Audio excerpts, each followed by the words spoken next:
क्यों डरें कि जिंदगी में क्या होगा, हर वक्त क्यों सोचें कि बुरा होगा। बढ़ते रहें अपने मंजिलों की ओर, कुछ ना मिला तो क्या हुआ, एक तजुर्बा तो नया होगा। जी हाँ, नमस्कार, मैं दिनेश शर्मा आप सभी का स्वागत करता हूँ अपने YouTube channel amazing maths with Dinesh. आज हम पढ़ेंगे कक्षा 10 की अगली प्रश्नावली 7.2, जिसमें हम बात करेंगे निर्देशांक ज्योमेट्री के और कुछ महत्वपूर्ण प्रश्नों के बारे में।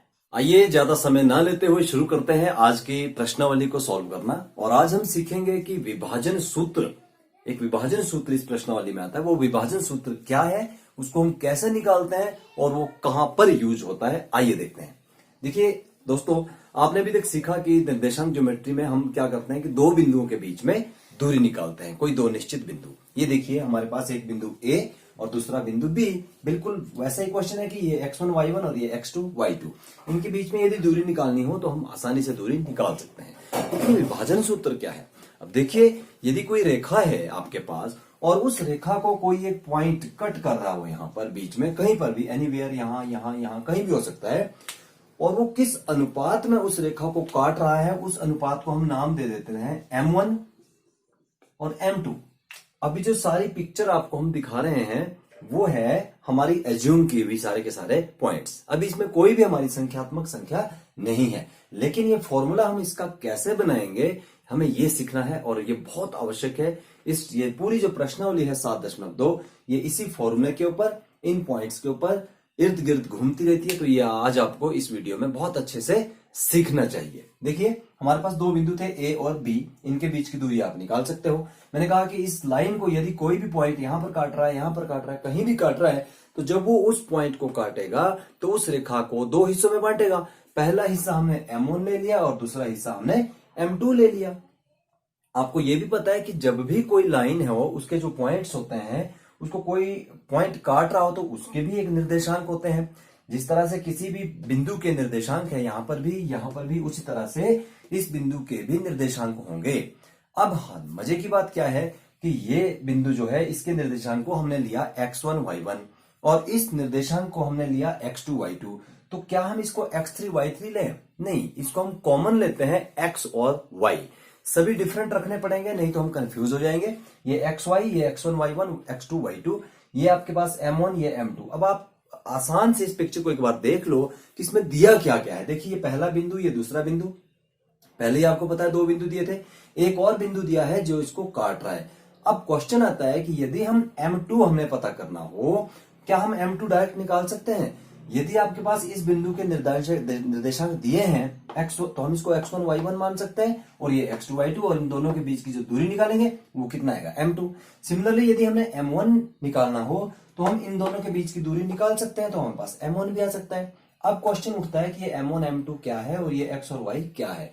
देखिए, ये जो डायग्राम बन रहा है, इससे जो सूत्र निकल कर बाहर आएगा उसी का नाम है विभाजन सूत्र, जो मैं आज आपको बताने जा रहा हूं। देखिए किस तरह से हम ये जो x और y है, इसके निर्देशांक एक डायरेक्ट फॉर्मूले से निकालते हैं, एक सूत्र हम अप्लाई करते हैं और वो सूत्र कहलाएगा विभाजन सूत्र। उसको हम कैसे प्रदर्शित करते हैं आइए देखते हैं। बहुत आसान तरीके से किस तरह से हम इसका समीक सूत्र बनाते हैं। देखिए, जो हमारे पास पहला निर्देशांक है x, में इसकी बात कर रहा हूं कि जो x है उसके निर्देशांक हम सूत्र द्वारा कैसे ज्ञात कर सकते हैं। इसके लिए डायरेक्ट सूत्र है। आपने करना क्या है, देखिए ये M1 है, आपने M1 को मल्टीप्लाई करना है x2 से। ये समीकरण बनेगा इस तरह से। कैसे? देखो, M1 x2, इस तरह से याद रखेंगे हम इसको, M1 x2।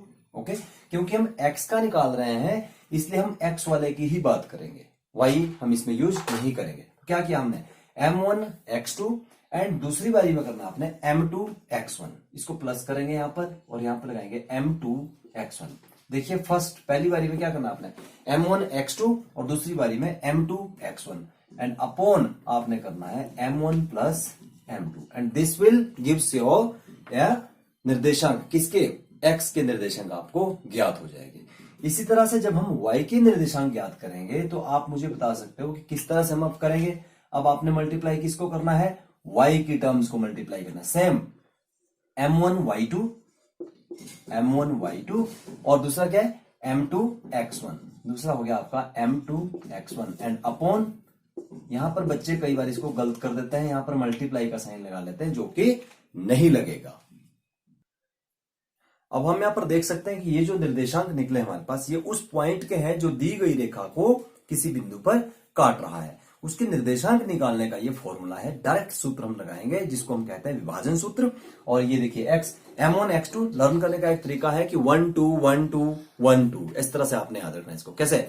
m1 x2 फिर उल्टा करना m2 x1, m1 x2 plus m2 x1 upon m1 plus m2, और दूसरी बारी में m1 y2 plus m2 y1 upon m1 plus m2, ये करना है। आइए देखते हैं इसका एक क्वेश्चन। आज की वीडियो छोटी सी मैं बना रहा हूं जस्ट विभाजन सूत्र को इंट्रोड्यूस करने के लिए। आज हम एक क्वेश्चन इसका करेंगे, उसके बाद अगली वीडियो में हम पूरी प्रश्नावली को सॉल्व कर लेंगे। So let's start with one question. देखिए किस तरह से, ये वही वाला पॉइंट था A, ये दूसरा पॉइंट था B, और इनके निर्देशांक इस समय दिए हैं। आपके पास अनुपात भी दिया है, आपने यू हैव टू फाइंड निर्देशांक किसके, जिस बिंदु ने उनको काटा। तो सबसे पहले तो हम फॉर्मूले पे जाएंगे, हम इसको लिखेंगे m1 और इसको लिख लेंगे हम m2। ओके, ये हमारे पास हो जाएगा x1, ये होगा y1, और सिमिलरली ये हो जाएगा x2 और ये हो जाएगा हमारे पास y2। Now we have to see the विभाजन सूत्र। हमने विभाजन सूत्र को देखना है। क्या था formula? x equal to m1 x2 plus m2 x1, m1 x2 m2 x1 m1 plus m2। किस तरह से करेंगे? देखो m1 इंटू x2, ये m1 है और x2 ये है, तो 2 गुना 4, हम इसको इस तरह से लिखेंगे m1 into x2, m1 into x2 और plus m2 into x1। m2 कितना है? 3, और x1 कितना है आपके पास? 1। इस तरह से ब्रैकेट लगाकर आपने लिखना है ताकि आप कंफ्यूज ना हो। दूसरा आपने क्या करना है अब? m1 plus m2, m1 plus m2, and it will becomes 2 4 जा 8, 3 1 जा 3 अपॉन 5, और आपके पास आ गया 11/5। ये पहला पॉइंट आ गया आपके पास 11.5। इस तरह से जब हम y निकालेंगे तो फॉर्मूला है m1 y1 plus m2 y2 upon m1 plus m2। अब आपने y के निर्देशांक निकालने हैं, तो m1 इंटू y2 इस तरह से 2 इंटू 3 और plus m2 into y1, 3 into y1, y1 क्या है? -2, और अपॉन m1 प्लस m2। अब देखिए कितना बना? 3 दूना 6 हो गया आपके पास, और यहां पर भी 3 दूना प्लस माइनस 6 हो गया, और अपॉन कितना आ गया? 5, 6 माइनस 6 कितना? 0 अपॉन 5 और इक्वल टू 0। तो जो आपके x और y के कोऑर्डिनेट थे वो निकल चुके हैं। x का कोऑर्डिनेट आ गया आपके पास 11/5 और y का कोऑर्डिनेट कितना था? 0। So that's it about today's video. आज हमने क्या सीखा? हमने इतना ही सीखा कि विभाजन सूत्र क्या होता है और किस तरह से निकालते हैं। आइए अगली वीडियो में हम देखेंगे कि किस तरह से और ज्यादा क्वेश्चन हम इस सूत्र के द्वारा ज्ञात कर सकते हैं। तब तक स्टिल देन बने रहिए इस चैनल के साथ, सब्सक्राइब करें, शेयर करें और पढ़ते रहें, आगे बढ़ते रहें। Thank you very much.